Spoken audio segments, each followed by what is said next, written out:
what is the one thing that happens that I'm the first person you talk to or you call to support you with? So I want to understand, what do people, when they think about me, what happened to them? Yes. That they were like, I need to call CG right now. This is a CG thing. What is that thing, right? It could be when my car breaks down. I'm the mechanic of my friends, right? Could be. It tells you that I am reliable. I'm the reliable one for my friends. Okay, good. What's the one thing that you like to pick my brain about? So when you see me, you remember, I had a fight with my husband. Let me check with what CG thinks. Or let me pick his brain and let me see like how he would analyze this specific situation. So it doesn't have to be that they think of you first, but you equate to a certain problem-solving thingy, right? Because problems are different and we don't solve them the same way. And when someone says, I'm a problem solver, it's probably a problem creator in other areas, right?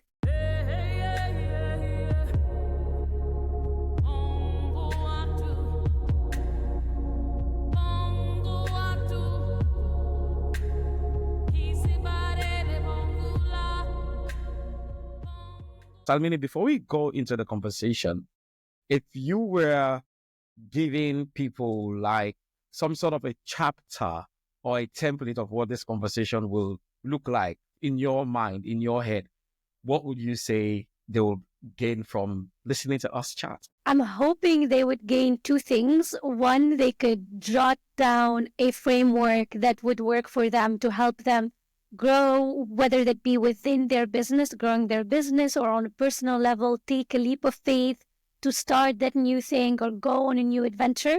I think that's the first thing. The second thing, it would get them a bit motivated, hopefully to do things or to be disciplined or to be consistent with whatever they're doing in life, right? Not only entrepreneurship, it can be whatever thing. And get excited about knowing more about whatever topics that we're going to be bringing up, because I know I don't know your questions and I know you're going to shock me. So we'll see. No, I promise it's going to be an enjoyable. You mentioned adventure. Today, how many countries have you been to? Originally, you are from Tunisia originally, but how many countries have you been to today? So I've lived fully in 6 countries. I've lived kind of in 2 more, so 7 total, or 7, 8 total countries. I am originally from Tunisia. I think I've been to 40 plus countries, but mostly Europe, the Middle East, and Africa. I've been mostly in those countries, and North America. So now I want to go and explore Southeast Asia and South Asia and East Asia and Latin America. I still haven't uncovered those regions. So that's my next, that's my 30s. Oh, the 9 years old Salmini sat to herself one day and, sees a plane go by and say, you know what? I'm going to be backpacking across Africa, the Middle East, Southeast Asia, and all of those things. If you were to go back to that 9 years old girl, tell me about, was this like part of the vision? Yeah, I think so. My 9-year-old me wanted to be an astronaut. Well, it's not too late. It's not too late. That was the dream, I did after my baccalaureate in high school. So that's what we do in Tunisia. I put physics as my orientation in university just because I was like, I want to explore what's there for me. But I wasn't that bright in physics and math. Well, in physics, I was good, but not the best in math. So then I went to business and I didn't regret it. I'm very happy with what I did. But the sense of adventure and change and not wanting to be in the comfort zone too much. I think I'm the opposite of a lot of people. The comfort zone and stability scares me in a way. I want new things. I crave new things. I think that's how my brain gets stimulated. That's when I'm creative. That's when I feel like I'm living life, not just like walking through life. So yeah, I think that's been with me forever. My mom can tell you that. No, I can imagine. Here's it. It's kind of like a trick question, but it's not really. Let's say you are an astronaut. How would that have shaped you today? I mean, I don't know. Sometimes I daydream, right? Sometimes I daydream about the many things that I wanted to be while I was 9 years old. And I tend to think about, how would life be like if I were that person that I thought I would be at 9 years old. So, Salmini, an astronaut, what would life have been like for you right now? Yeah, I mean, I think I would be probably, hopefully, I would hope so at NASA doing research about whatever new planet that we're trying to visit. But it's no, like when I was a kid, up until high school, it was the most exciting thing, right, for me. And I read and I try to read a lot about physics and astrophysics, and it's just that I try so hard, but I'm not that brilliant at it. And it took me so long to understand where I was good and great to do in life, essentially, and where I thrive, where I do well, where I can bring value to people. It wasn't physics, it wasn't astrophysics. And I still to this day, by the way, those are my favorite type of videos on YouTube. Like Neil deGrasse Tyson, like I think I've watched every single video he has. My favorite YouTube channel is What If, where they talk about what if random things happen, what if we collide with Mars.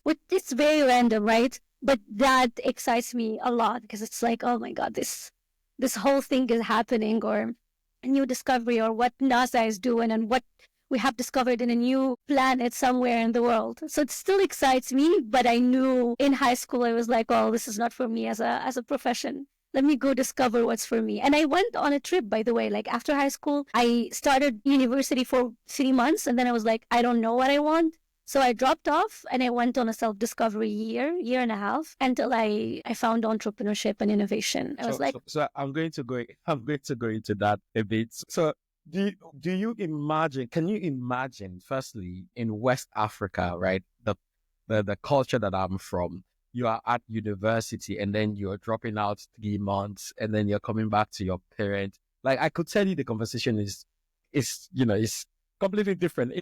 Maybe you will be in the house, you're already dropped out, but you're not really vocal about it. You will leave the house every morning pretending as if you're going to university. Tell yeah, me how was like life like from your relationship with your parents? Salmini has now, she's now in university, and all of a sudden you're dropping out after 3 months. Like, what was going on? What was going on during that period?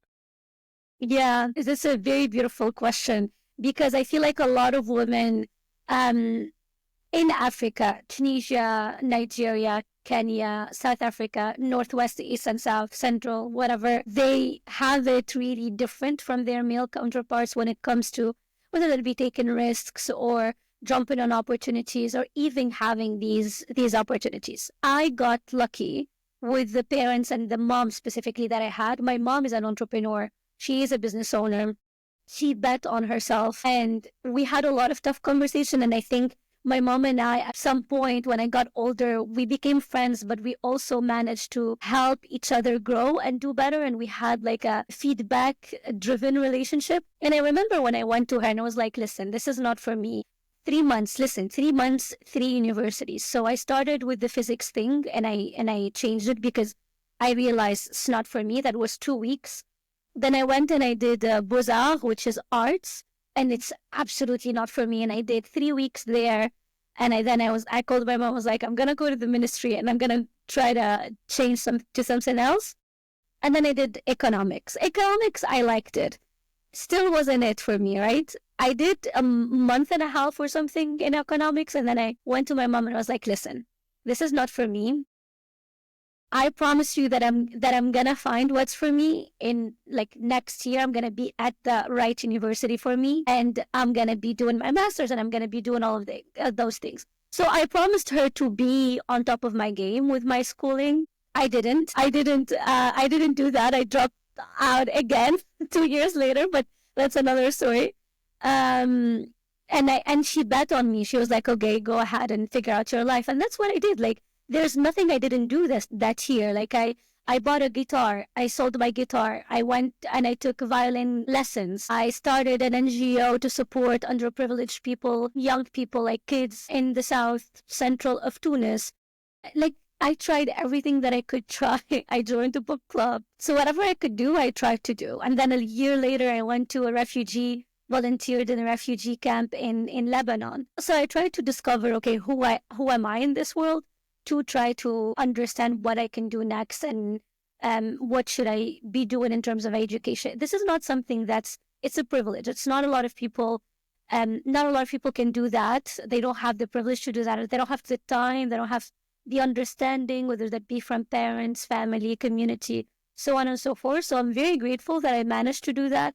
But even if you don't have the chance, while you're doing your education that you have to do something else on the side. Try out, pick up new hobbies, do music,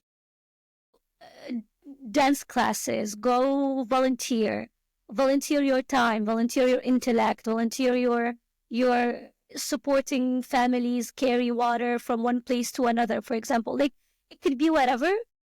Try it out, get into as many things as possible. This is what I would say for someone who's right now 18, 19, 20, 21. You're very young, discover. That's all I can.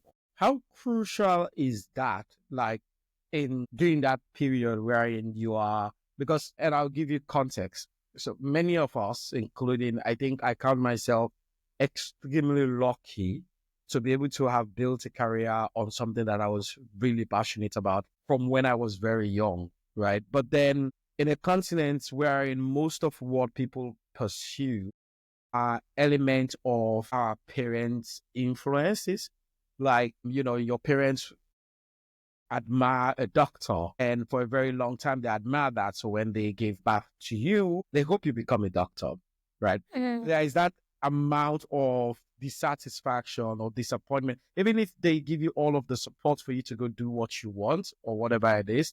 There is that you can feel that there is that a little bit of disappointment that they have on you, which then increases the pressure on you to actually succeed so you can prove them wrong.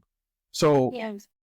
how were you able to really, and I know that you have such a great mom and everything, but I want to believe that there were nuances even within that conversation, because because imagine the pressure and you having to step up beyond the normal to ensure that you don't fail.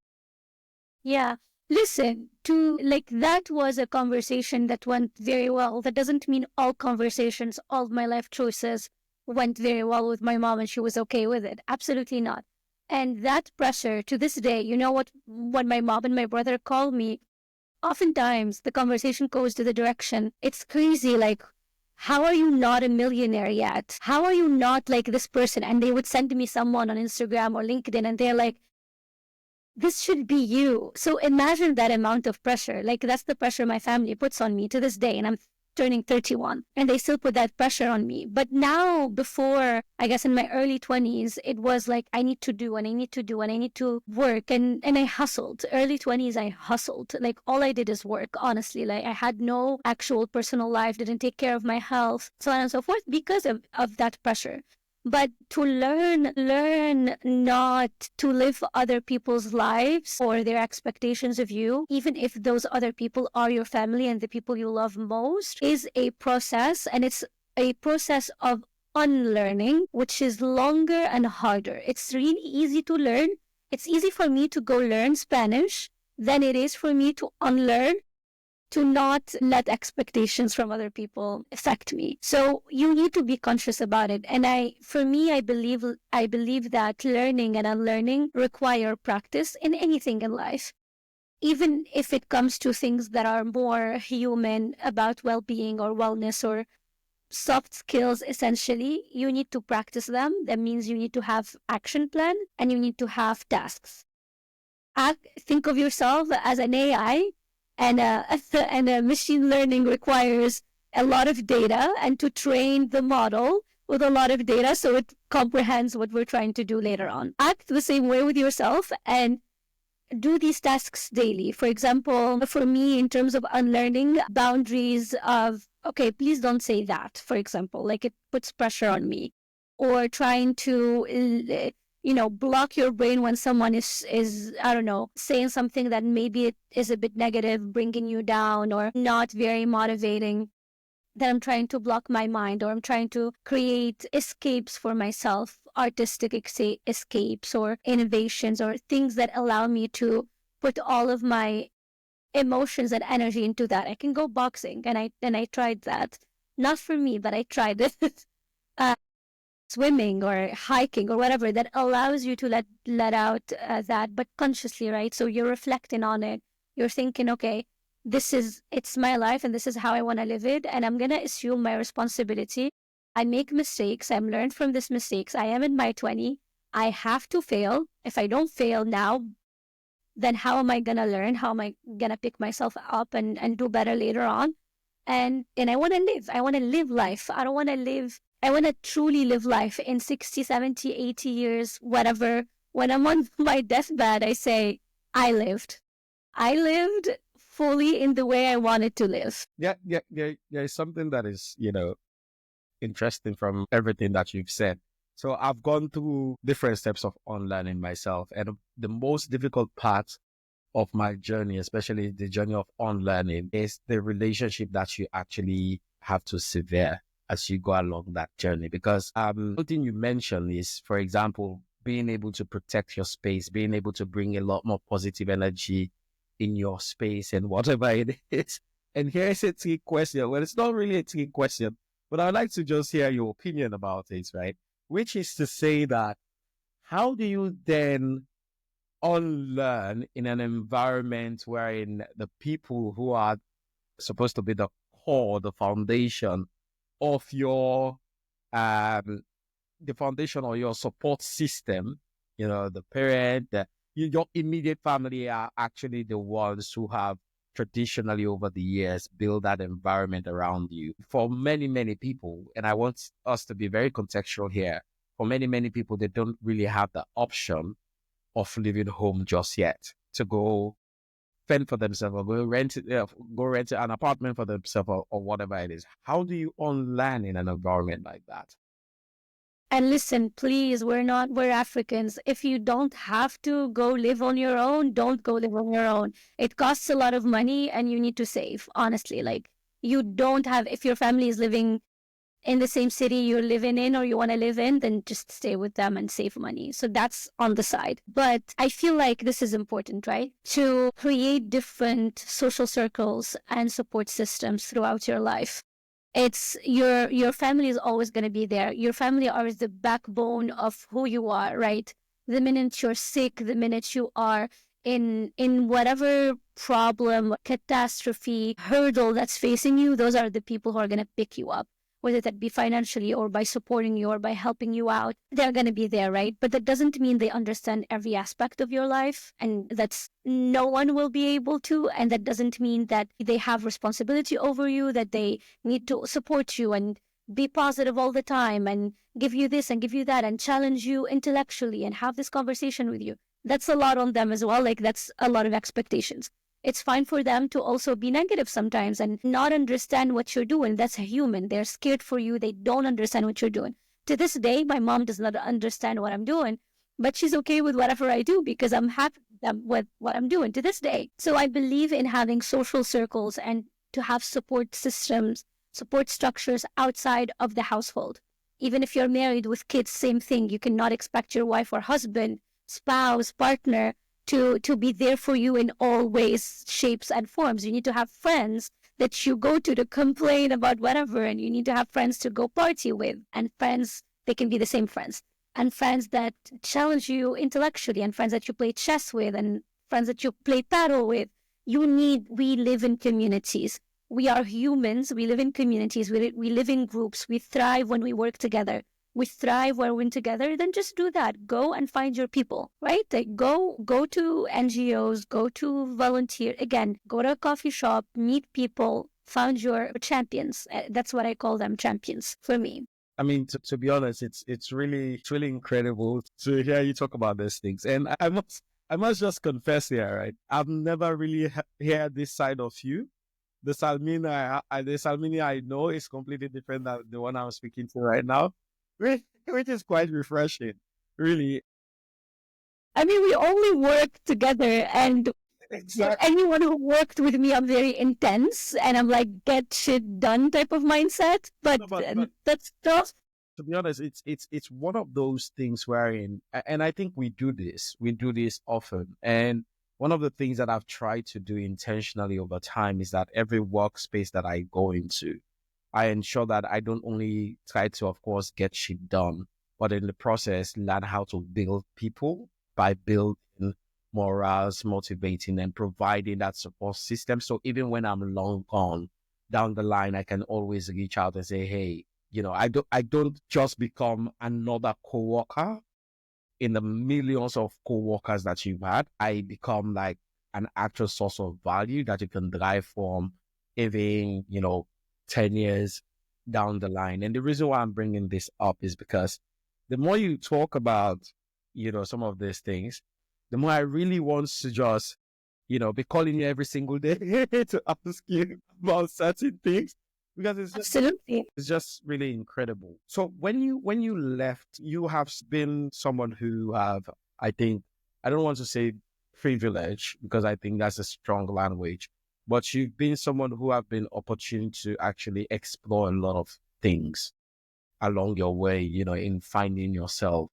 At what point when you tried entrepreneurship, which by the way, if you ask me, is harder than every other thing that you tried really. So I'm not sure Yeah. why you decided to stick around.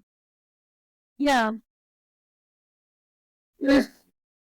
What makes you stick around? Why didn't you say, you know what, this is not for me as well, and then move on? But what happened? Yeah, listen, in terms of geography, and I'm going to be very candid and honest with you, in terms of geography, I never found home anywhere, let's call it that way. I lived in different countries, and I lived in Africa, I lived in, Istanbul, Spain, Barcelona, Colorado in the US. Even Saudi, I spent 4 months there, but I never found a place where I was 100% comfortable and me. And there was always the two sides of me fighting. One is freedom of mobility. So that means you have to be in a country where you're allowed a residency that allow me to be free. And being free is a very important value for me. Being free to move and do whatever I want, whenever I want, and go anywhere is very important. I think as Africans, freedom of mobility is very, very limited for us and gets very more constrained and limited the more the world becomes the way it is right now, the more it becomes nationalistic and becomes xenophobic. It becomes about the me, me, me. And this is what we see. And like the extremist rights are winning everywhere, like in Germany, in the US, and it's very scary. And again, as Africans, we are not privileged in that way. So there's always the freedom of mobility part of my brain that like we need to follow that, and then the other part is where works for me, which is a hub where there's a lot of innovation and there's a lot of spirit of working together and community and doing things, and this is where I thrive and what I do really well.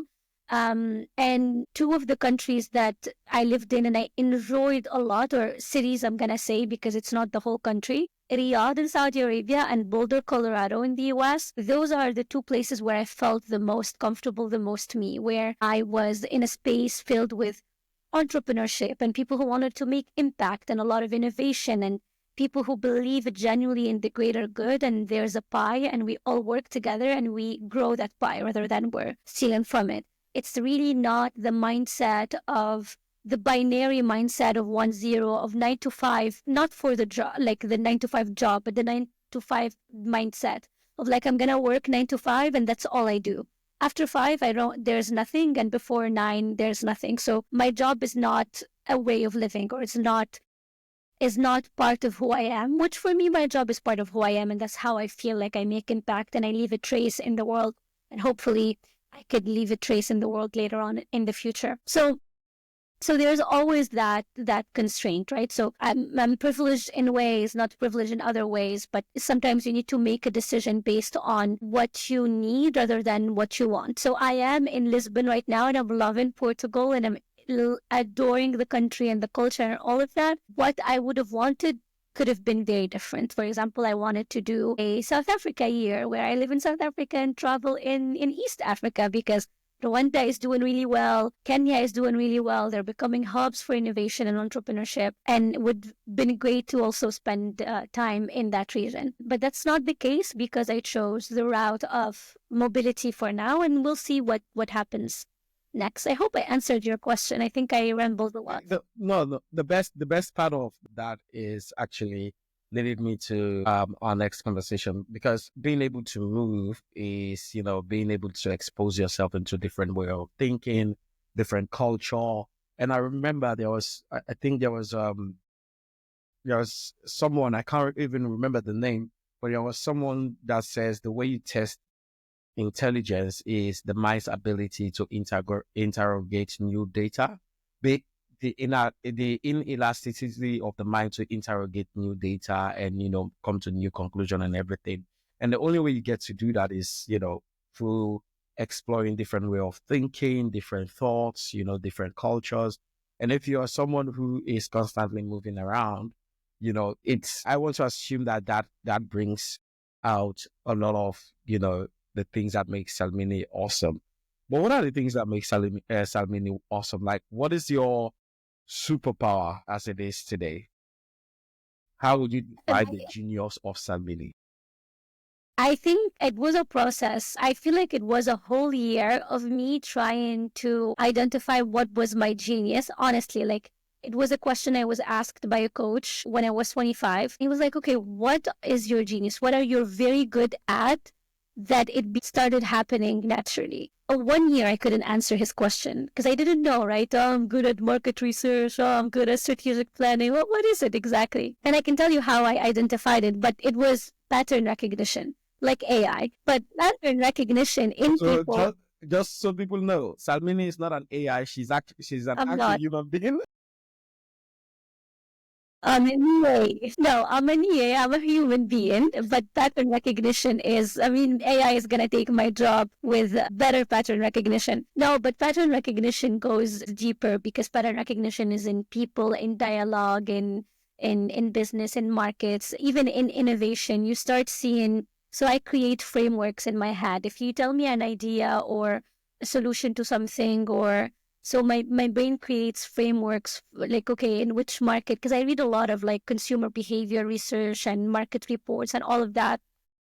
So I think that, like you said, brain elasticity, travel a lot, speak more than one language, talk to people, have friends from all over the world that are close to you and you talk to every week, different beliefs, different ideologies, so on and so forth. Your brain is very open to a lot of things and is able to adapt to situations and, not box, but create frameworks of things that you hear. And I think this is what I discovered I was very good at, and I'm trying to cultivate even more. The way I discovered it, and I think this is an exercise that I recommend everyone to do, because I feel like a lot of people get stuck at what can I specialize in? What should be my niche, my specialization? Because we don't need more generalists.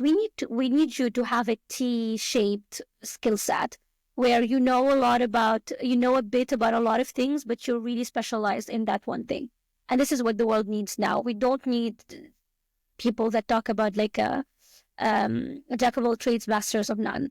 We don't need that anymore. So, and people get stuck on that. Like, what am I good at? What should I be I mean, doing? we have ChatGPT for that now. Mm, No, to be generalist, to be like the generalist. So yeah, okay, but don't ask ChatGPT about what you're good at. Yeah, because But ChatGPT. I bet that many people, not to cut your skin off, but I bet that many people have gone to ChatGPT before and say, "Hey, this is my Yeah, skill set. What am I good at?"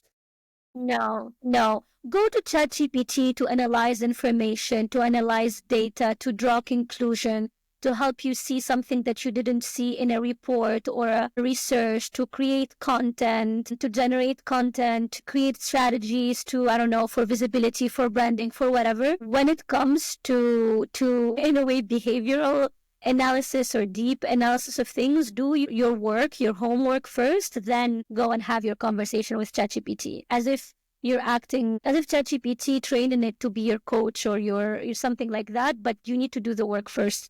So I feel a lot of people are using AI the wrong way, where it's like, give me the answer, the easy answer. But that's not how it works. If you want to get the most out of AI, DeepSeek, ChatGPT, Claude, whatever you want, you need to give it a lot of information about that one thing, right? And you need to make sure it's not, because it will come up with data that is not real and tell you that they checked the report and the AI did not actually check the report. So be careful. It's AI is artificial intelligence, but it's not complete without the human intelligence. It's really not. But anyways, so what I did, yeah, but let's go back to my framework to discover your genius, or slowly discover your what you can specialize in. The first thing that I did is an exercise where I called different types of friends, I guess, where like the very close ones that you consider families, colleagues at work, people that you did school with, maybe that know you. So people who know you in very different settings of life, people that you go to the gym with, so they know you in a different setting, maybe cousins, aunts. Again, they know you, they know a different side of you, because you're never 100% who you are 100% of the time. You are highlighting, or you are increasing, decreasing parts of your personalities based on the setting you are in, right? And who you are, or your intelligence, or your intellect, or whatever that might be. And we adapt. Again, we're humans and we adapt with the situation. So I would map those people out, and I will call them and I will ask them my five questions. And I'll say, what is the one thing that happens that I'm the first person you talk to or you call to support you with? So I want to understand, what do people, when they think about me, what happened to them? Yes. That they were like, I need to call CG right now. This is a CG thing. What is that thing, right?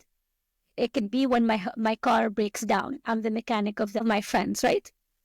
Could be. It tells you that I am reliable. I'm the reliable one for my friends. Okay, good. What's the one thing that you like to pick my brain about? So when you see me, you remember, oh, I had a fight with my husband. Let me check with what CG thinks. Or let me pick his brain and let me see like how he would analyze this specific situation. So it doesn't have to be that they think of you first, but you equate to a certain problem-solving thingy, right? Because problems are different and we don't solve them the same way. And when someone says I'm a problem solver, it's probably a problem creator in other areas, right? So it's different things. I would also like ask them things related to, what do you think my strengths are? And you start seeing patterns, right? So you start seeing similar keywords repeating. Your mom would say one thing that your best friend said, that your colleague said. It may be in different ways, but it will be the same thing. And you start seeing keywords. And that's what I saw. I saw a pattern, and I heard a lot of keywords, which is pattern recognition, seeing the invisible, stuff like that, right? Problem solving was one of them.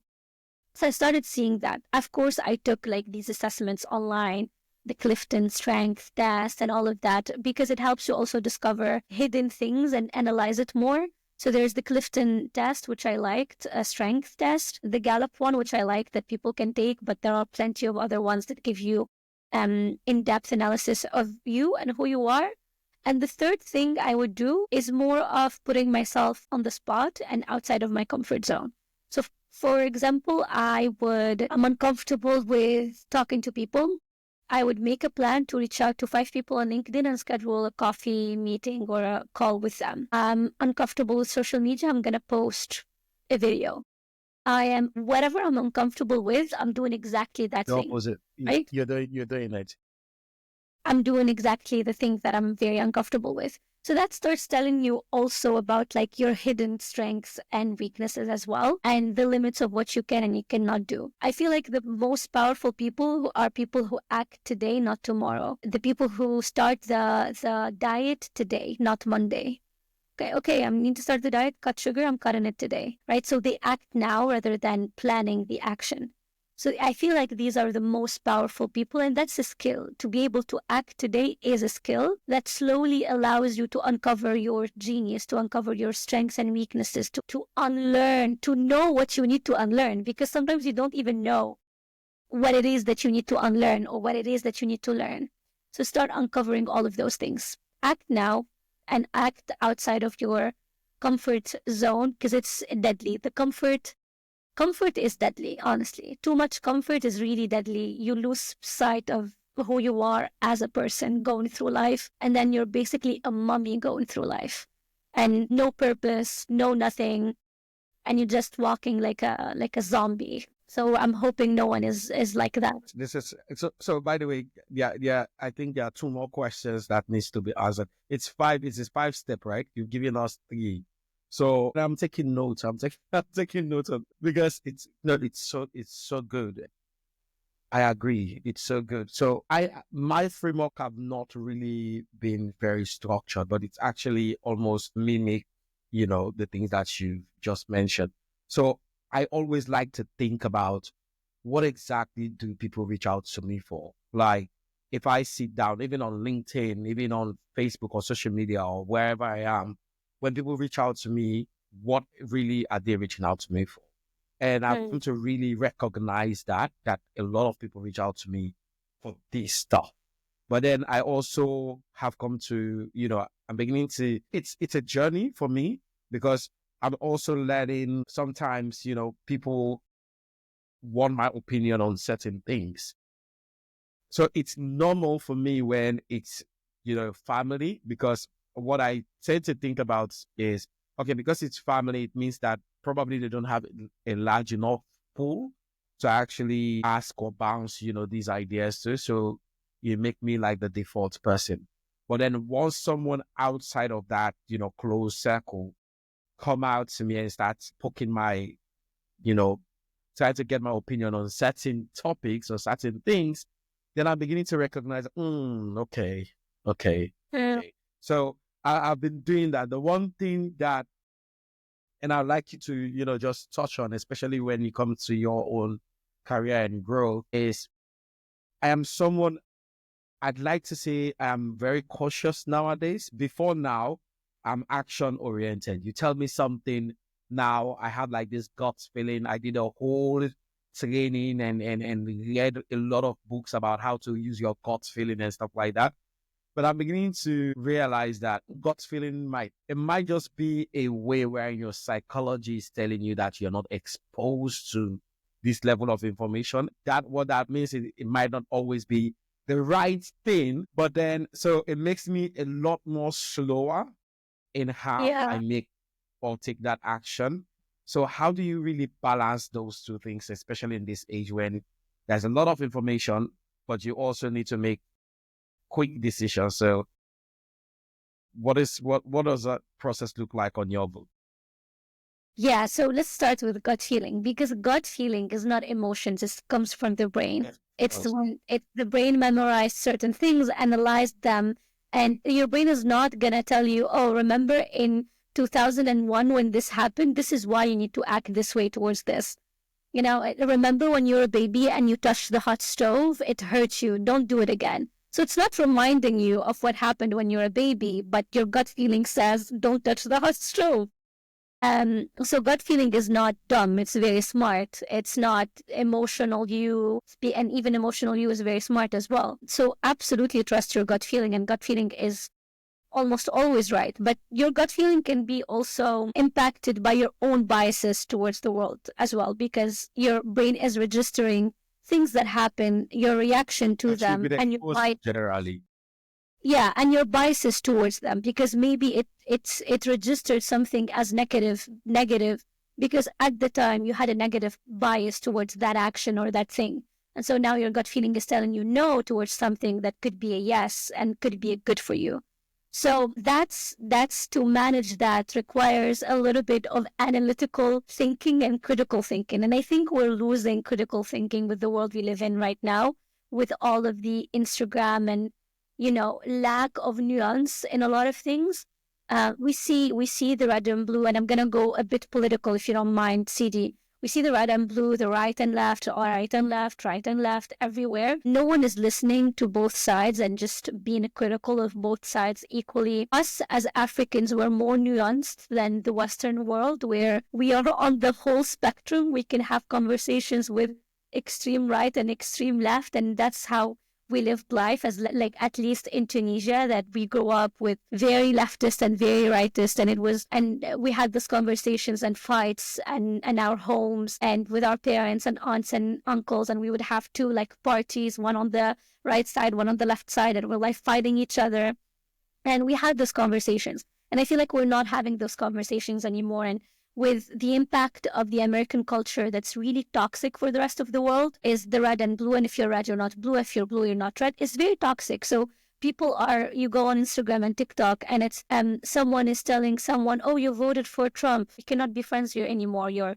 xenophobic, you're homophobic, you're all the phobics that can be in the world. Oh, you voted Kamala. Oh, you hate the US.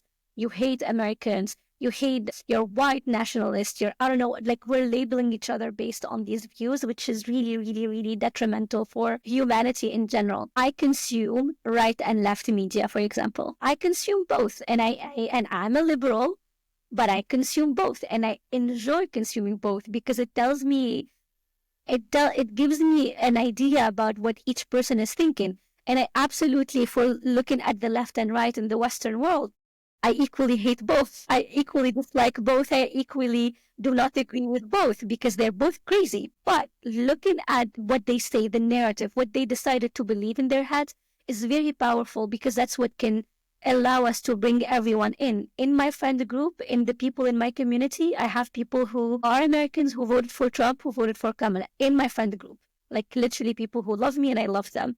And I feel like this is very important to be nuanced in the way we think, that we are losing that. We are very binary. We're very, you're either this or this. A lot of people are going into, I'm sorry to use this, but like almost like sheep going into one direction. Let's all, like the trend thing, right? So the trend thing, we all do the same thing. Similar, the scrolling thing, like we're losing attention, we're losing concentration. We're not actually focusing on doing something or learning something.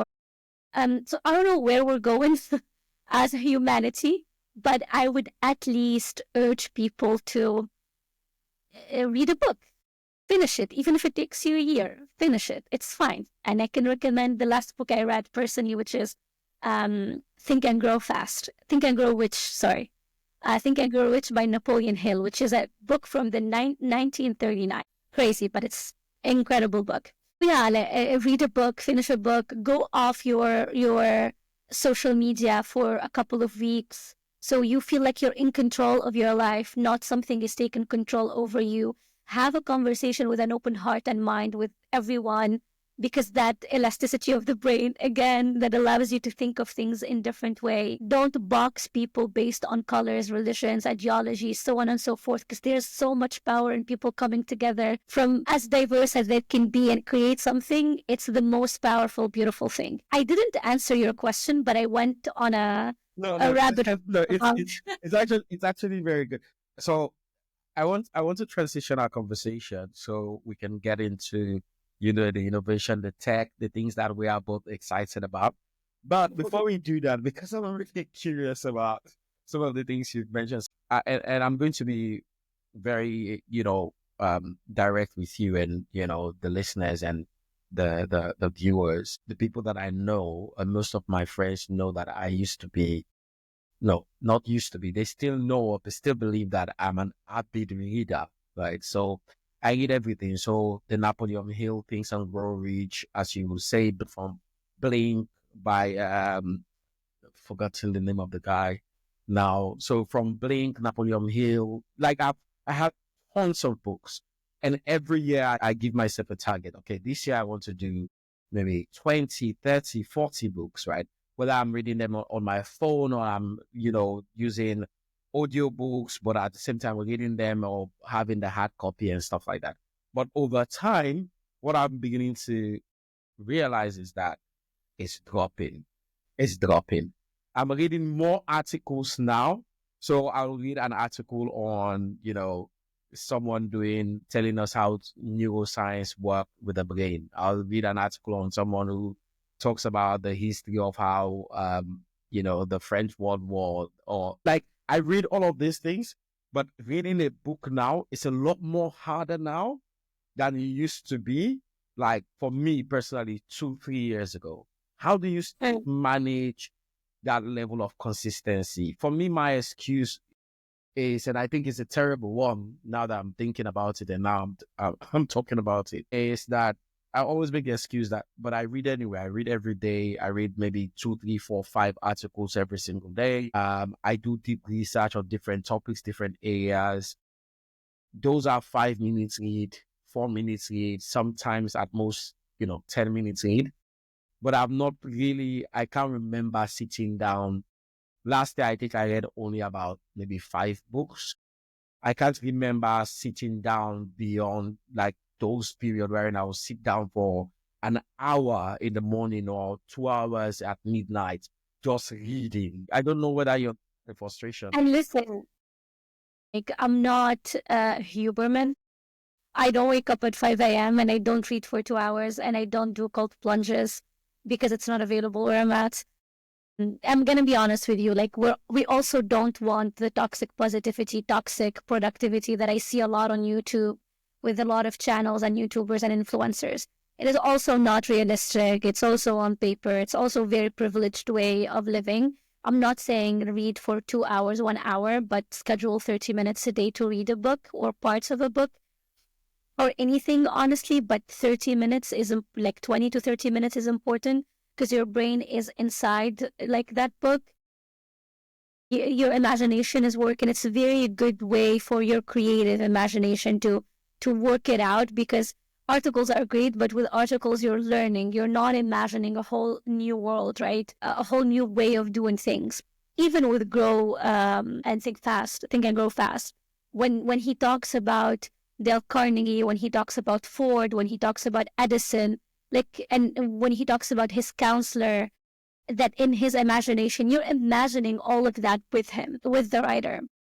So it's very important that we keep that habit. Listen, consistency and discipline for me are the words of the year for 2025. And routines, having morning and evening routines are very important no matter what, at least during the weekdays, right? I know when I wake up, and I know that the first hour of when I wake up, I'm not touching my phone. I'm not checking social media. I'm not checking emails. I'm taking my time to drink my coffee. I am stretching. I'm doing my skincare, whatever. And then 1 hour before I go to sleep, again, I'm not touching my phone. I'm doing my skincare. I didn't eat 2, 3 hours before going to sleep. I read my book, or I journaled, or I did a meditation, or I prayed, or I did anything that grounds me, something that helps me sleep better at night. So I'm stretching, something that helps me imagine, like increase my imaginative capacity, and or something that calms me down. So I have a routine that I do every day, and I'm an adventurous, I'm an explorer, I'm a maverick by my personality type. So I like to discover and do new things all the time. But I realized that having that daily routine of specific time to wake up, to sleep, what I do morning and evening has been life-changing for me. And it's not something that I've been doing all my life. Like, I only started last year, right? But I recommend people to have a very healthy way of waking up, a very healthy way of sleeping. Then everything else will follow. And just be disciplined and consistent with that. Don't have too many steps. 3 things in the morning, 3 things in the evening, and that's it. And that's all you do for the next 90 days. Then those become a habit. Then add something new. Don't do too much. Don't over, like what you said, right? Like, I want to read more, or only 5 books. 5 books are really good in the world we live in right now. There's a lot going on. CD, you're a husband, you're a father, you're a business owner, you're doing all of these things, you have a podcast. There's a lot going on in your life. Reading 5 books, hats off, man. Good job. Reading 5 books is amazing. Reading a book every month, even better. Reading a book every week, I've never done that, but I know people who have. So being kind to ourselves, having discipline and consistency in whatever we're doing every day for the rest of our lives, and those things that are healthy for us physically, mentally, and emotionally, like something that helps me cope with life, something that helps me stay physically fit, something that helps me stay mentally, intellectually open, imaginative, creative, so on and so forth.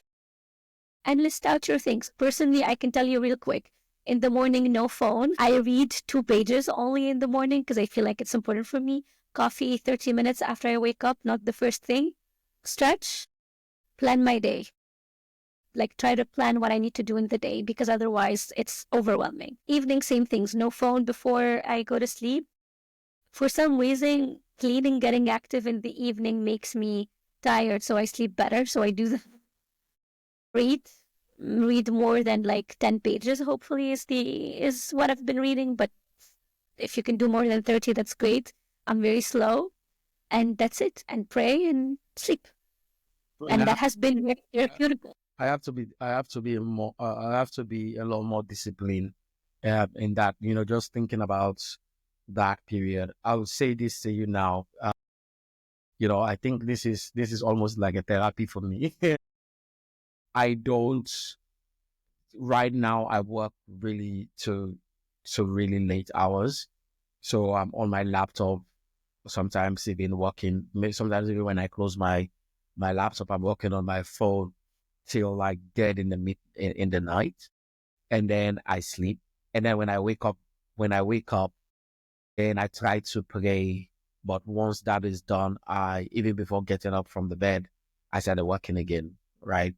Jumping on my emails or whatever it is, or reading one document or following up on an article or something. I think the idea of just removing yourself from the chaos, I think that's what the key thoughts there that I'm learning from what you've said. Just detaching yourself from the chaos during the night and in the morning before you even start off. I think it's really, really helped to create a balance, but also impact the mood that you have going into the day.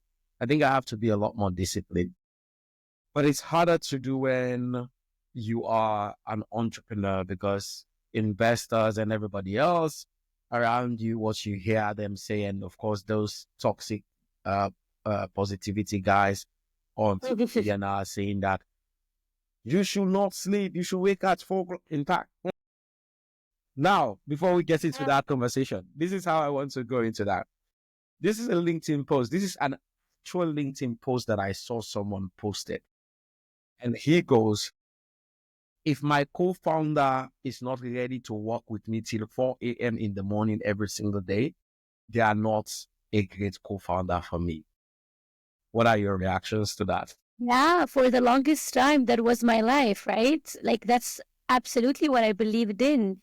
Like, I ate up Andrew Huberman and Joe Rogan's podcasts and videos. I ate those things up. I watch Dragon's Den and Shark Tank like every day. Like, my 10 years of my 20s were literally that, right? Like, I just told you that, like, discipline and consistency, the word of year of this year of 2025. That wasn't me a year ago. Like, I started a year ago having those habits. And I turned 30. My life went upside down.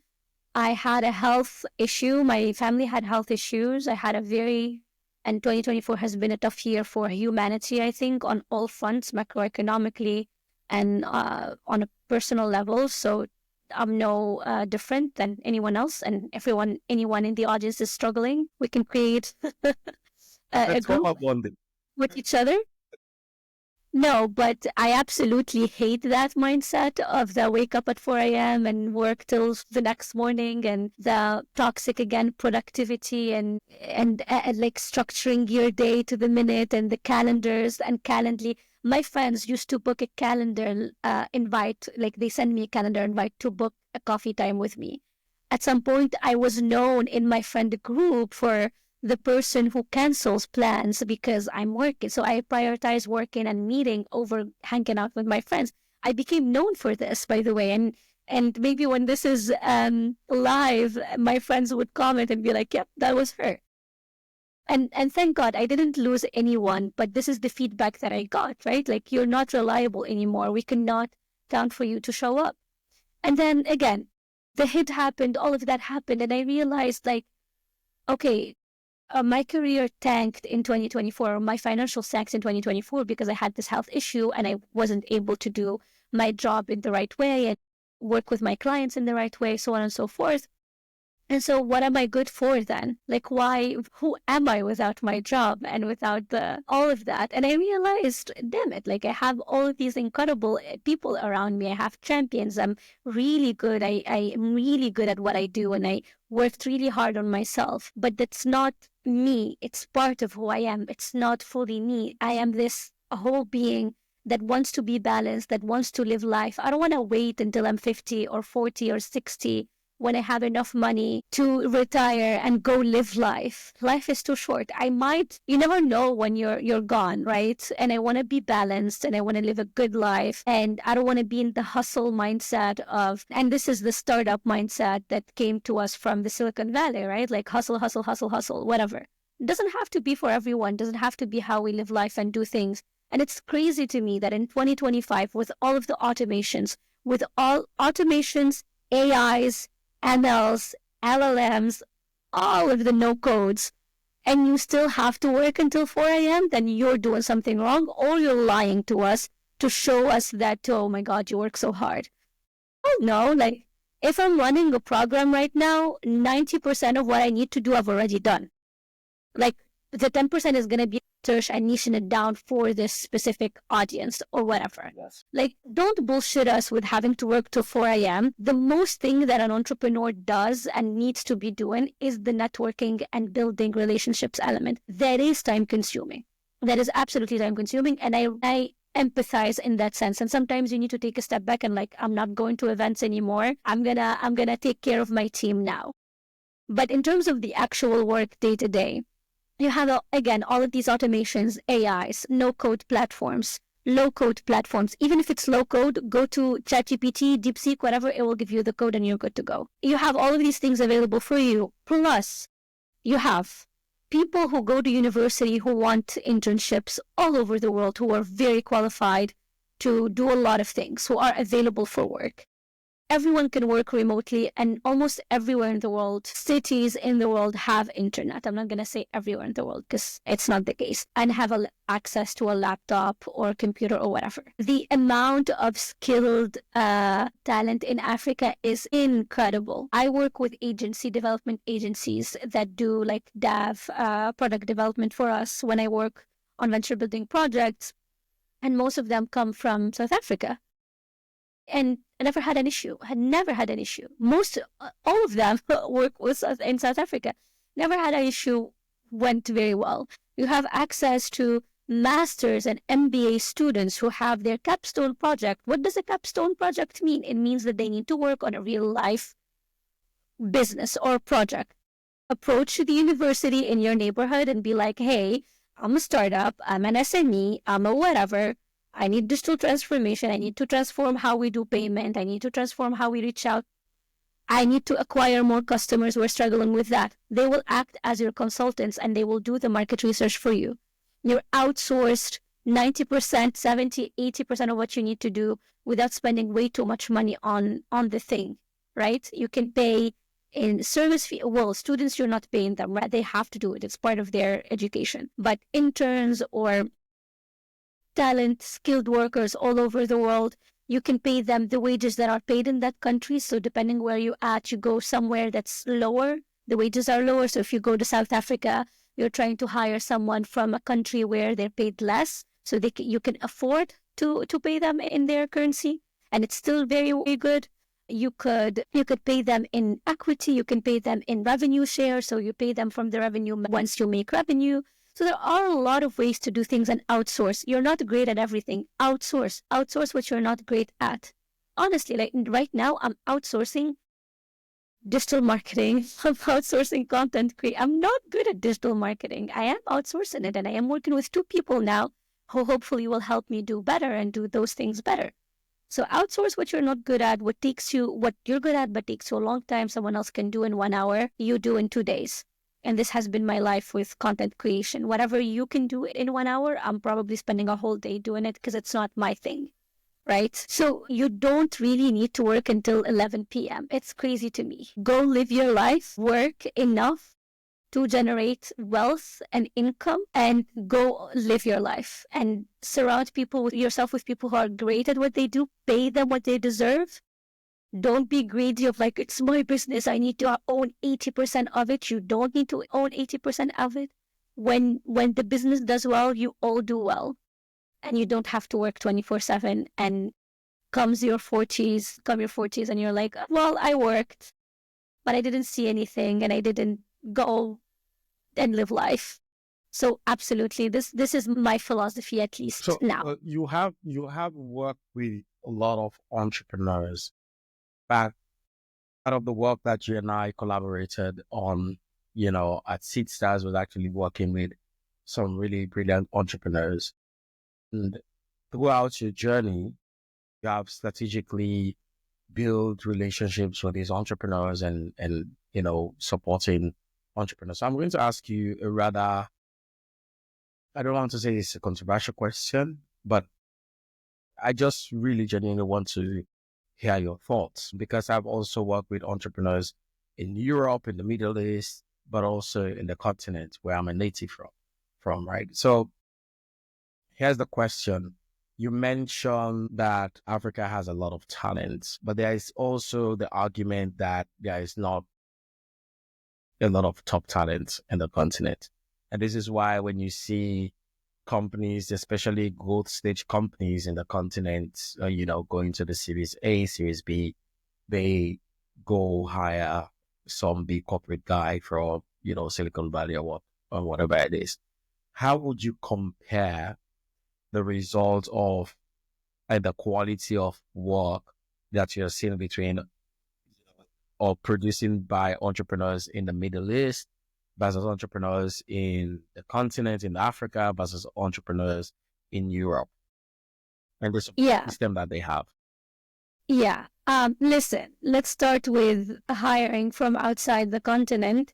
We have something called the made in complex in Africa. So whatever is made in Africa is not as good as whatever is made in the Western world.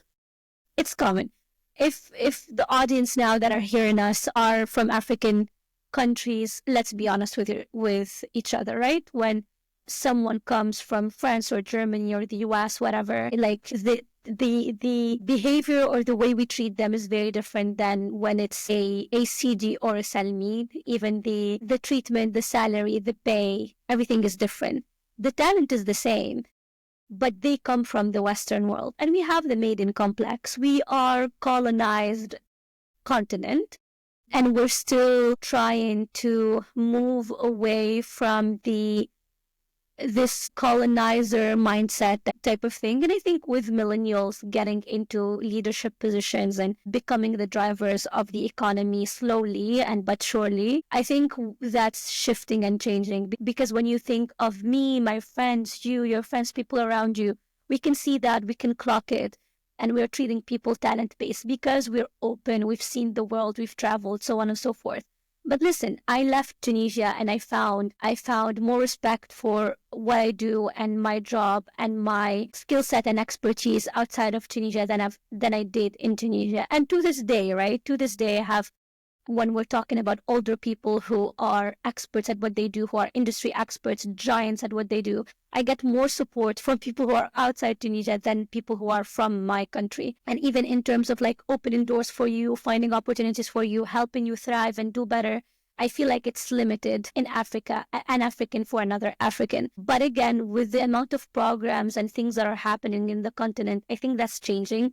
I think the millennial Gen Z spirit and culture and mindset is pushing things to change and to change very fast. So I think there's less bias towards Africans. They're not talented enough now. Like I said, like we're hiring dev agencies from South Africa, and you're crazy if you don't hire salespeople from Kenya, because they're like, Kenya and Nigeria are like natural salespeople and they can sell anything to anyone. And the entrepreneurial spirit in Africa is like nowhere else, to be honest. We have a lot of entrepreneurs of necessity, specifically the female entrepreneurs that built businesses, and they don't have to be tech startups, right? Businesses, because they needed to build business for their kids, for their families, for their lives, so on and so forth. So these are people who are action takers, who are doing things, who learn to do things, who want to do better. And I remember from our program, CG, from WE4A, Women Entrepreneurship for Africa, it was extremely empowering, extremely inspiring. Like, I cannot forget that woman. She's from Nigeria. She has a coffee brand. Yeah. Happy Coffee, right? Happy Coffee. Happy Coffee is the brand, yeah. It's a brand. And she does everything to learn everywhere. She asks questions. She annoyed the shit out of me. She talks to me every day, but it was amazing because she made me want to be included in her business. because of how much she talked to me almost every day. She has questions about everything. And that's beautiful. She wanted to learn. She was like, I'm going into this program. I'm going to learn. I'm going to get the most out of everyone. And I'm going to be great. And she is doing great. Recently, Farida, if you remember her, is now an expert, and she's offering her consulting services in business development to people, including seed stars, right? So these are people who are go-getters, who are trying to learn and do better. And so let's give them a chance. That's first. Second thing, we have a huge percentage of brain drain in Africa. Again, brain drain due to all of the issues that we have in our continent, but our talents are in Europe, in North America, and in other countries, and they're doing in the GCC. Both you and me do not live in Africa, CD. So there you go, an example of brain drain. And there are a lot of reasons for that. Again, freedom of mobility, opportunity, financial opportunity, openness on the world, so on and so forth. But we cannot, what I would say is I urge African companies to do better in terms of recruiting African talents. I would urge every single startup entrepreneur in the world to go find talents, and you can vet them, right? Online, you can vet them. And they could be studying at a university in Lagos, they can be studying at a university in Algiers, Marrakesh, whatever. And they're really good at what they do. They're really, really good at what they do, especially when it comes to tech and developing stuff. You can find really brilliant talents that you can hire and that you can work with, and that you can train as well. And so, yeah. So I don't agree with the fact that we don't have enough talents. I absolutely do not agree. I think we have a lot of talents, highly educated. They just don't have an opportunity. And a lot of us have left the continent, a lot of us, to the point where the Tunisian government tried to pass a law that would tax Tunisians outside of Tunisians and expats essentially around the world. So they tried to tax us. We're like, chill, government. That's not going to happen. So it didn't happen. But doesn't this re-emphasize the point of the talent pool? Because you could imagine myself, yourself, and many other competent people from the continent living in search of, freedom of movement, mobility, financial, whatever it is. What then happened is we're exposed to a lot more opportunities of a high earning or a high financial benefits scale. And what then that means, it means that our affordability for companies in the continent becomes, some sort of a problem, because we're not only talking about the large scale companies doing, growth stage. I mean, we don't really have, if we are going to be honest with ourselves, we don't really have a whole lot of money in the continent compared to other regions anyway.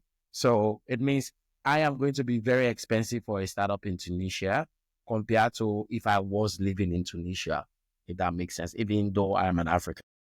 Yeah, no, absolutely, absolutely. I think we were a lot more expensive than what a lot of African companies can afford. But there are other ways. First of all, that I don't know if you do this, but I have a pro bono quota every month where I do a lot of things pro bono, and I do them for female founders everywhere in the world. But I try to prioritize female founders in Africa personally, and I work with them. I try to work with them on their business, and I do that for free.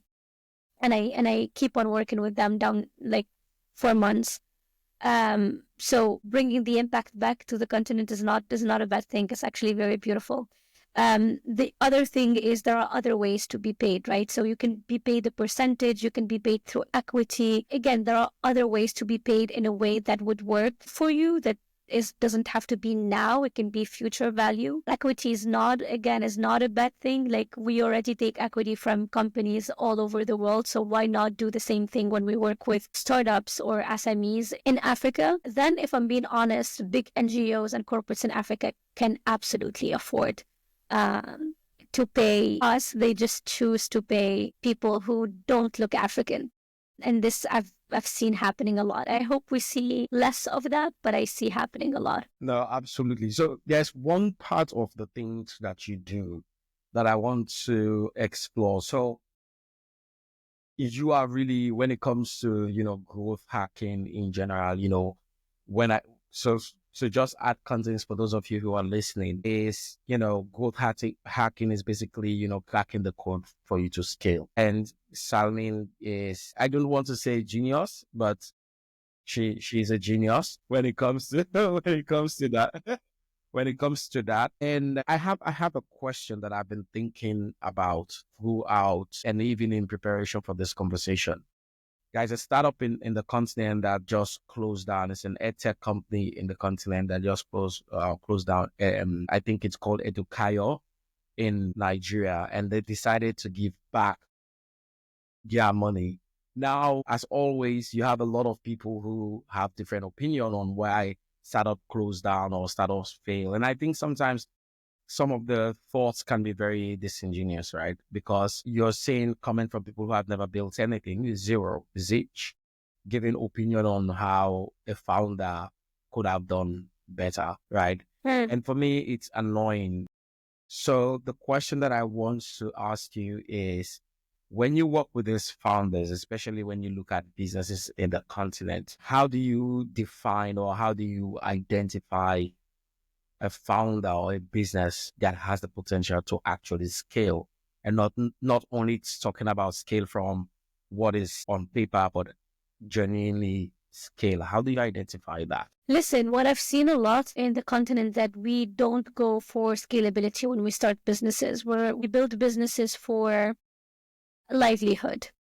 So most businesses in Africa are for livelihood. Their chances of scale with what they're at right now is very minimal. So they require, digital transformation, changes in the strategy, changes in how they do things in order to scale. Right. So that's one thing. And I think this is the case in all emerging markets, right? Businesses that are doing well or that are in the economy are usually livelihood businesses. They're not entrepreneurs of opportunity, right?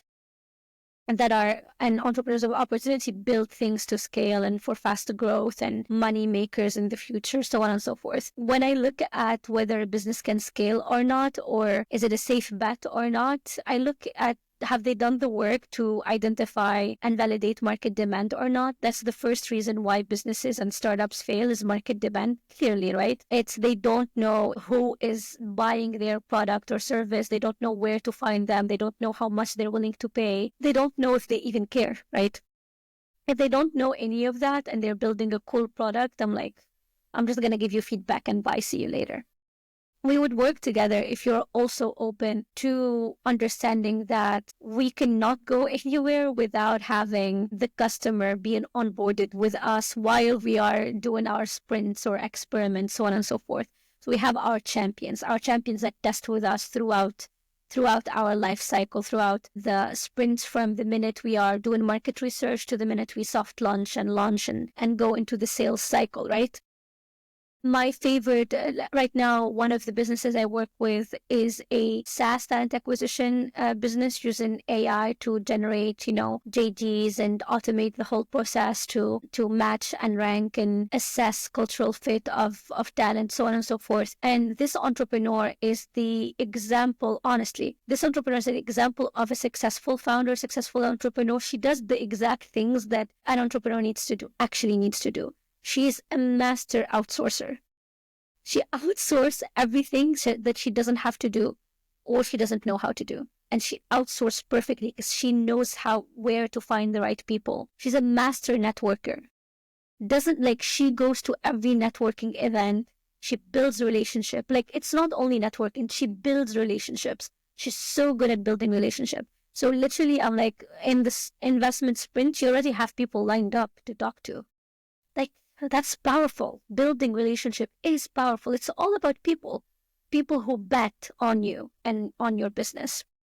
And then the third thing, she's very structured and she listens as well. So she understands, okay, hey, entrepreneur, here's the data, here's the strategy, let's assess.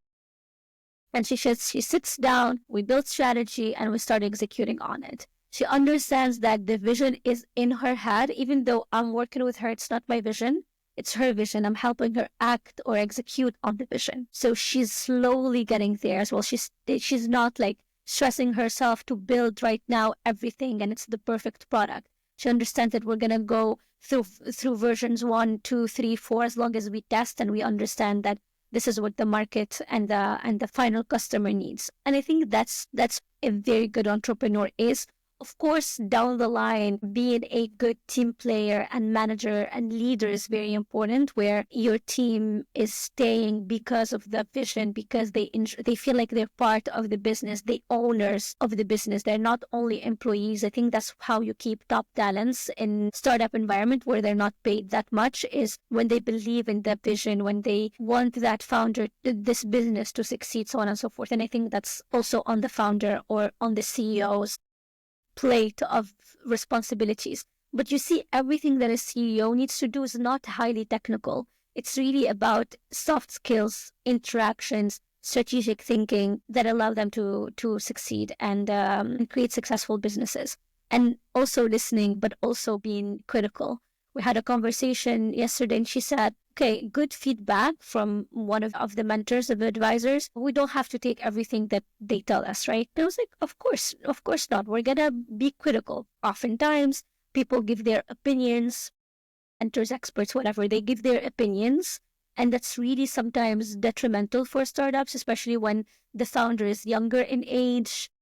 They don't know what they don't know, right? So they're very influenceable. They can easily be influenced by ideas and feedback from older, more experienced people. And sometimes you, the experienced person, don't actually know, and you shouldn't be giving your opinion. You should be asking questions. You should be guiding them. And I hate when go to an entrepreneur and say, oh, I think your idea is not going to work, or maybe you should go here. Well, ask them enough questions to guide them towards a direction, or ask them enough questions to help them think of things outside of the box or in a different way, or go and do more research so they realize they're like, we don't have an answer to that question. We need to go and do our research. Right? I think that's what makes a mentor powerful to a startup or to a founder. But when we go into the more opinion-based mentorship, then that's when we might hurt the startup rather than support it. I had a very, very bad feedback given to me when I was on my entrepreneurial journey. Well, a bad opinion given to me based on a person's opinion, not really like facts.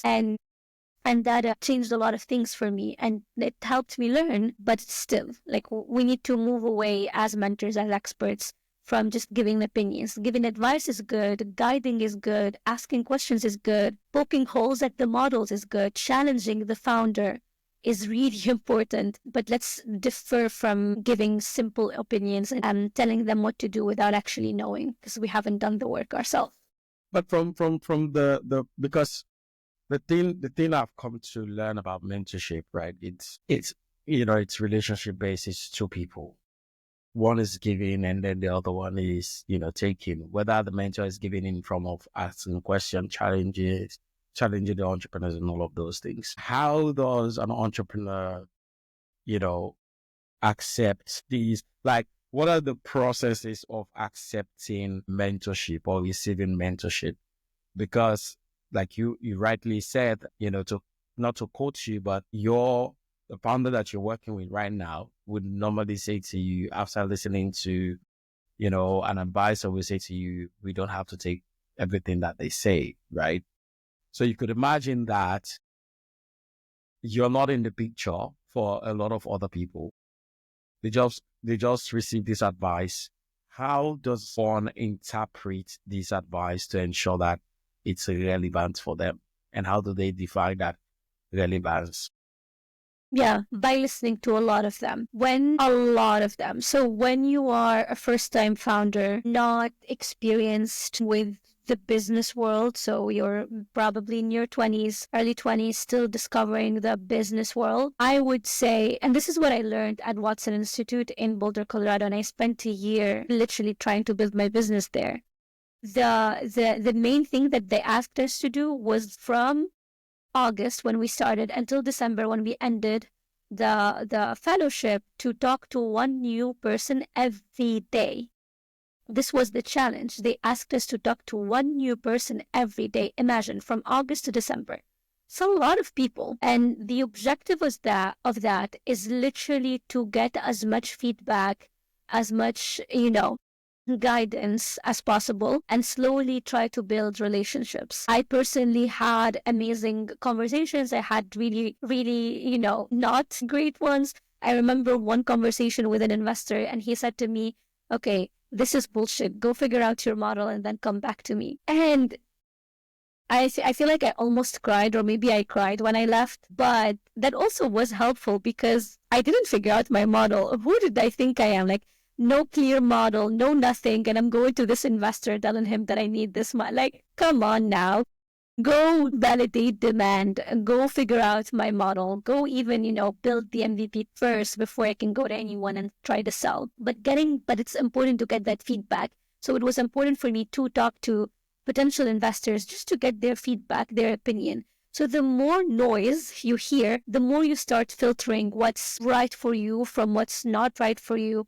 The more you talk to your team as well and you try to analyze the feedback, then your critical thinking is being activated essentially to know what to do and what not to do, what to listen to, what to filter, what to act on, what to park for now, what to act on later, and what to just forget about. It's a combination of talking to a lot of people, to have different mentors from different, expertise, and advisors from different industries, expertise, geographies, because they tell you different things, and you start doing your own research as well. And being able to sit down with your team and have a brainstorming session, or have an all hands on deck where you discuss the conversations you've had this week and the feedback you've got, and as a team discuss them. Does it make sense to everyone or it doesn't? Because it's different brains, 3, 4, 5 people, different brains, different beliefs, different ways of thinking of things, helps you start decorticating, these messages that you get from everyone around you.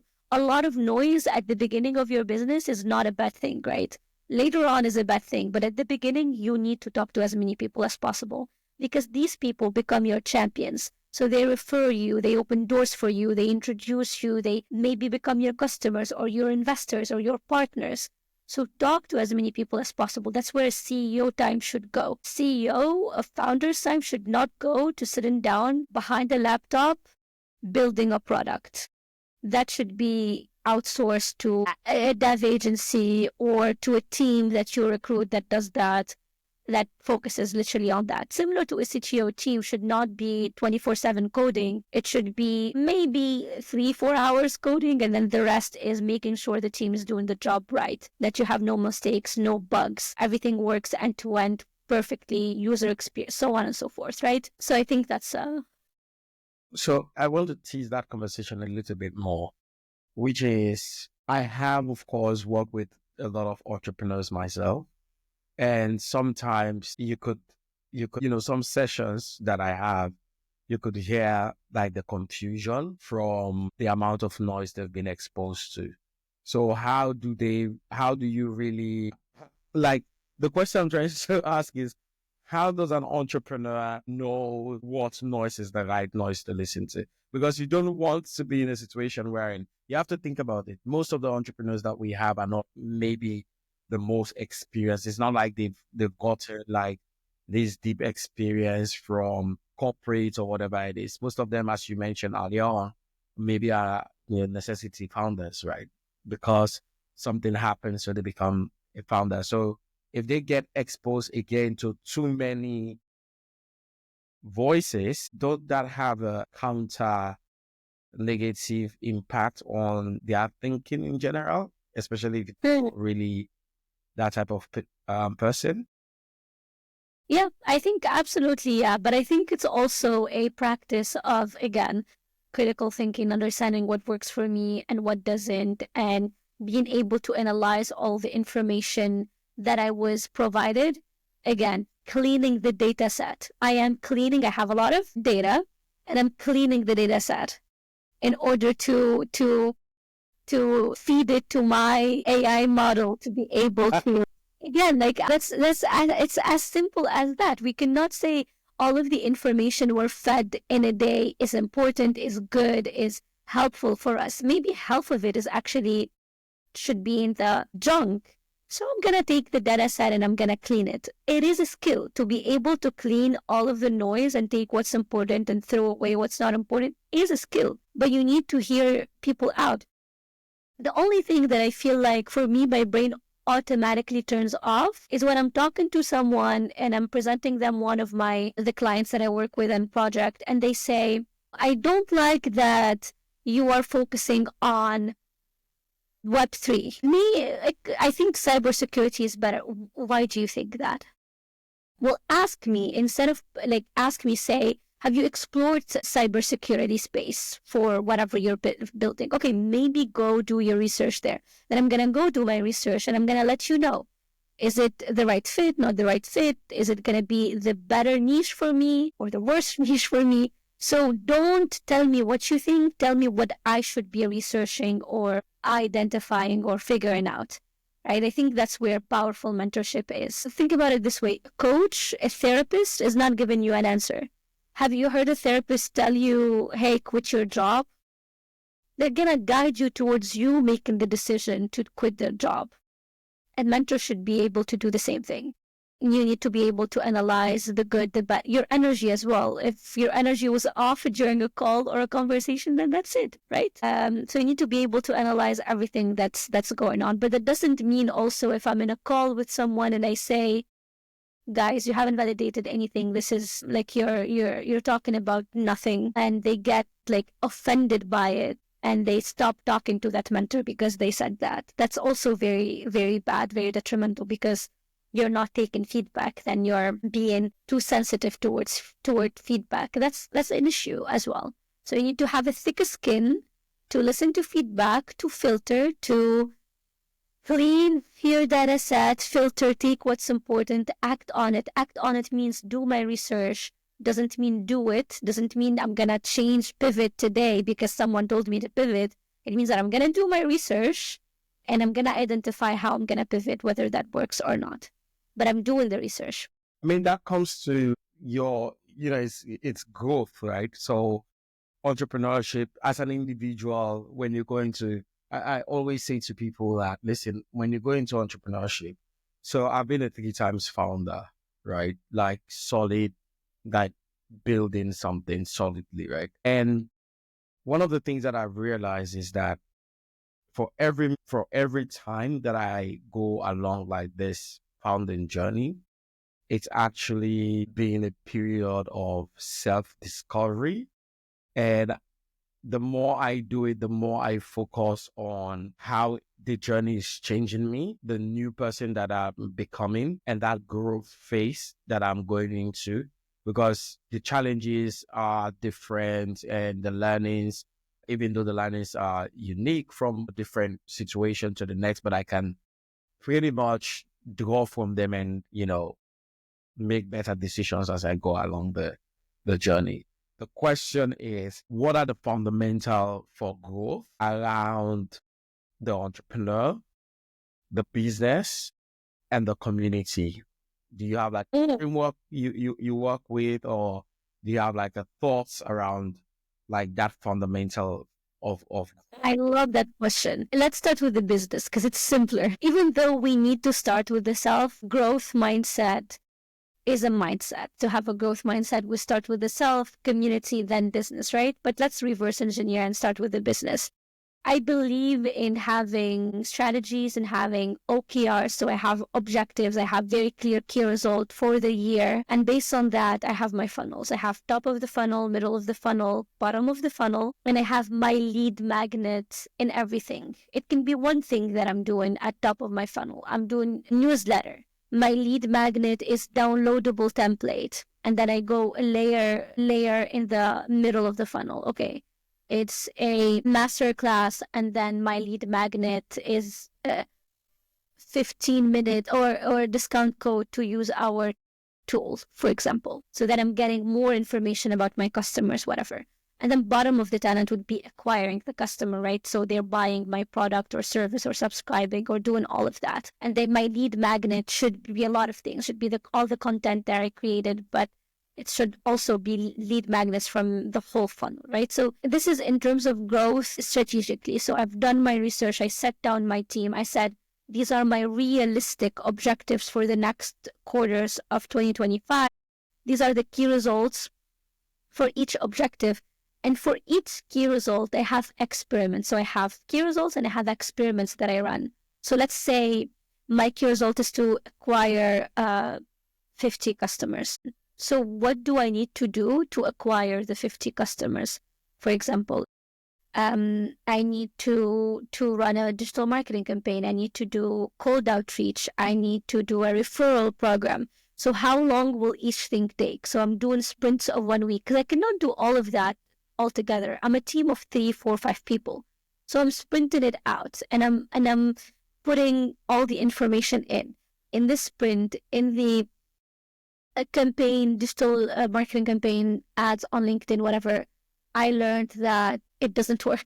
My clients are not there. So either the channel is a problem or the strategy is a problem. Then I did the cold outreach. While it worked better via email, it didn't work really well through LinkedIn. So I started understanding what works and what doesn't, because what works becomes part of my strategy that I do in a circular manner every month. So if the LinkedIn cold outreach worked, then I'm doing that every month until I see that it doesn't work anymore. So the OKRs, right? We talked about the funnels. We talked about the OKRs. I feel like I'm missing something. And the research, I think with growth specifically, having strategic foresight. I know what my competition is doing every week. I have 1 hour where I see everything that my competition is doing is important, because otherwise they might be building something that's gonna eat you out of the market tomorrow, right? So I need to be able to have that strategic foresight and know what's happening in my market at all times. I need to be in people's face. Daniel Priestley talked about this, and I recommend people to watch his to attend his key person of influence workshop that he does for free, and there is a session happening next week, I think, a masterclass.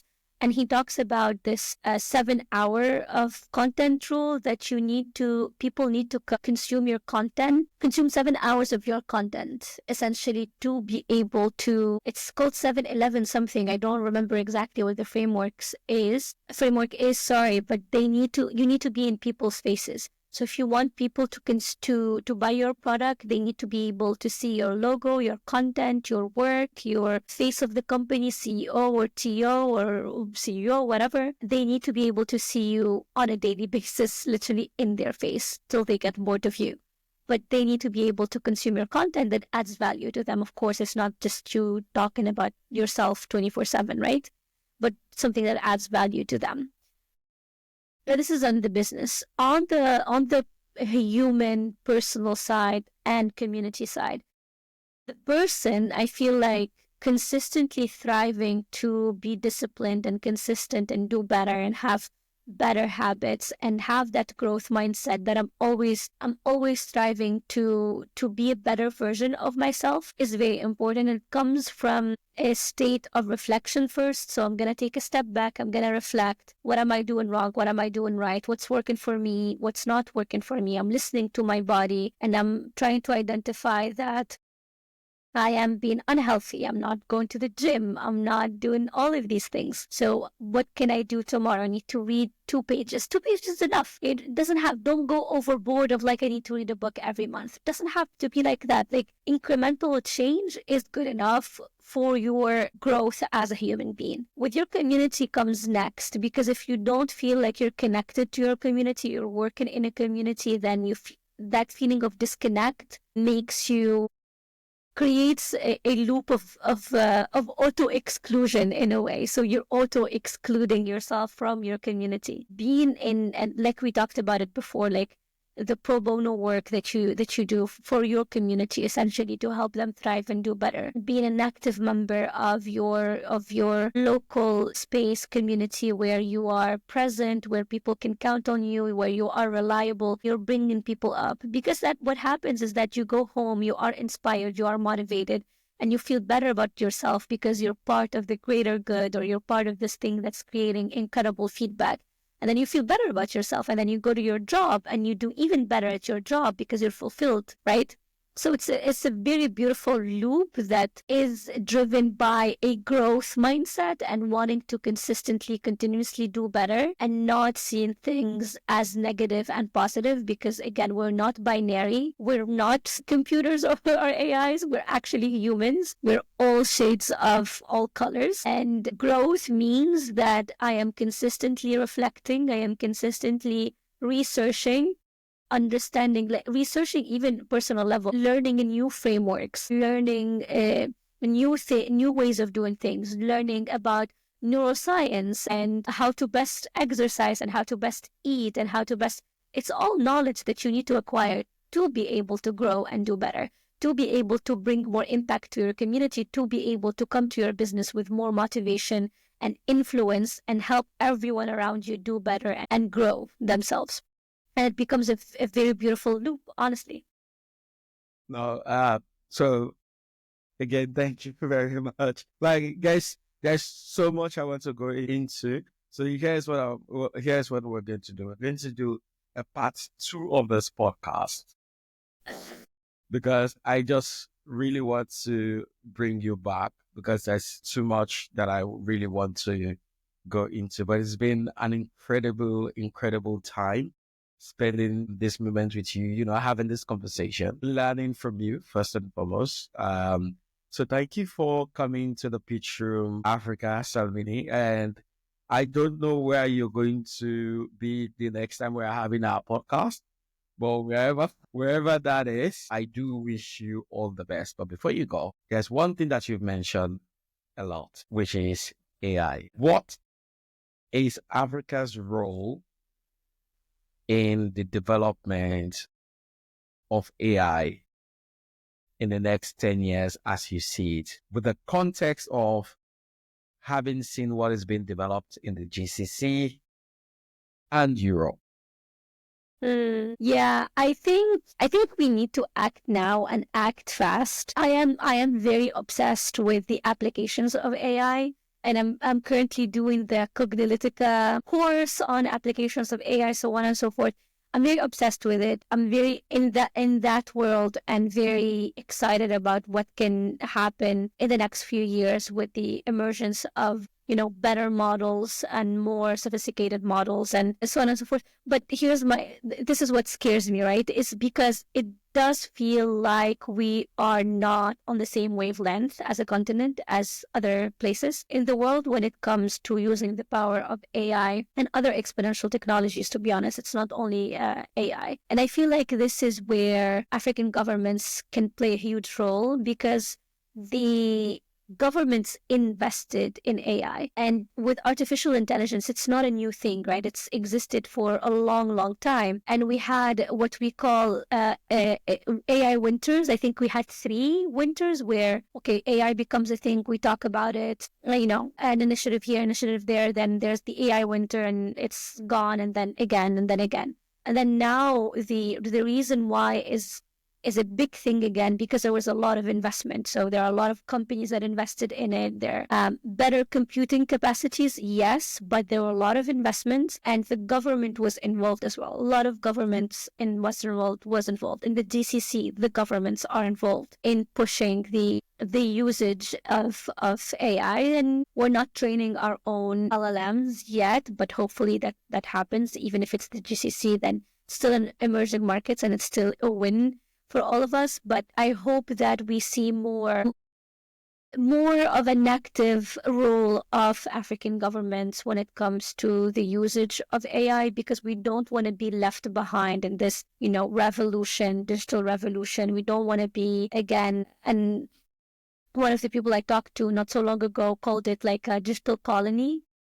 And we don't want to be a digital colony, like left behind when everyone is going further and still using other people models, and we're not building our own systems and models, and that are African. That again, we're again in the same loop of we're not writing the narrative, we're letting other people write our history and our future.